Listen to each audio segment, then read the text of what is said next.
नमस्कार विद्यार्थी मित्रांनो, शिवान्यास कॉर्नर या यूट्यूब चॅनलमध्ये तुम्हा सर्वांचे खूप खूप स्वागत।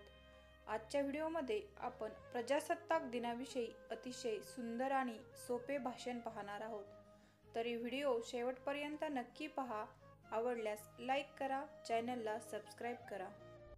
अध्यक्ष महोदय, माननीय मुख्याध्यापक आणि गुरुजन वर्ग व माझ्या मित्रमैत्रिणींनो, यंदाच्या 76व्या प्रजासत्ताक दिनाच्या तुम्हा सगळ्यांना मनपूर्वक शुभेच्छा। आज आपण आपल्या भारत देशाचा 76वा प्रजासत्ताक दिन साजरा करण्यासाठी येथे जमलो आहोत। प्रजासत्ताक दिनानिमित्त माझे मत मांडण्याची मला ही संधी मिळाली, ही माझ्यासाठी सन्मानाची गोष्ट आहे। दरवर्षी 26 जानेवारी हा दिवस आपल्या देशात प्रजासत्ताक दिन म्हणून साजरा केला जातो। भारतीय इतिहासात या दिवसाला विशेष स्थान आहे। 26 जानेवारी हा राष्ट्रीय सण म्हणून आपण मोठ्या उत्साहाने आणि अभिमानाने साजरा करतो। 26 जानेवारी 1950 रोजी भारतीय राज्यघटना लागू झाली, हे आपणा सर्वांना माहीत आहे। तेव्हापासून आजपर्यंत सर्व भारतीय दरवर्षी प्रजासत्ताक दिन साजरा करतात।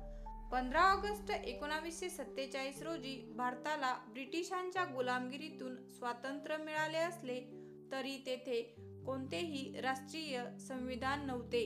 बराच विचारविनिमय केल्यानंतर डॉक्टर भीमराव रामजी आंबेडकर म्हणजेच बाबासाहेब आंबेडकर यांच्या अध्यक्षतेखाली एक समिती स्थापन करण्यात आली, ज्याचे काम भारतीय राज्यघटनेचा मसुदा तयार करणे हे होते।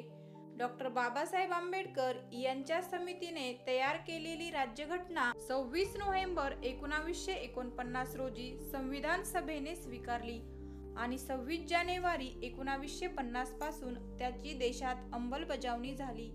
येथे मी भारतीय राज्यघटनेशी निगडीत काही महत्त्वाच्या गोष्टी फार कमी शब्दात आपल्या समोर मांडू इच्छिते।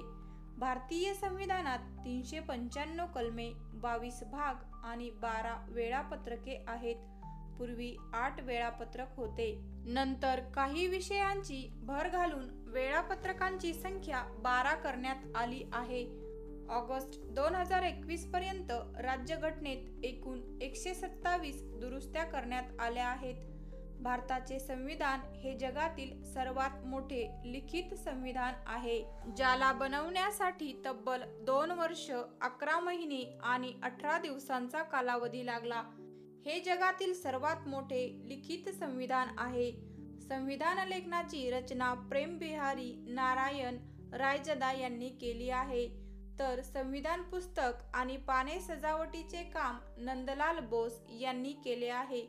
भारतीय राज्यघटनेत व्यक्तीचे काही मूलभूत अधिकार विहित केलेले असताना काही कर्तव्येही नमूद करण्यात आली आहेत। माझ्या भाषणाच्या शेवटी मी सांगू इच्छिते की भारत हा लोकशाही देश आहे, ज्यामध्ये लोकांना त्यांच्या देशाचे नेतृत्व करण्याची संधी मिळते। आपला देश आणखी चांगला करण्यासाठी आपण सर्वांनी मिळून प्रयत्न केले पाहिजेत। मला माझे विचार मांडण्याची संधी दिल्याबद्दल मनापासून सर्वांचे धन्यवाद। जय हिंद, जय भारत।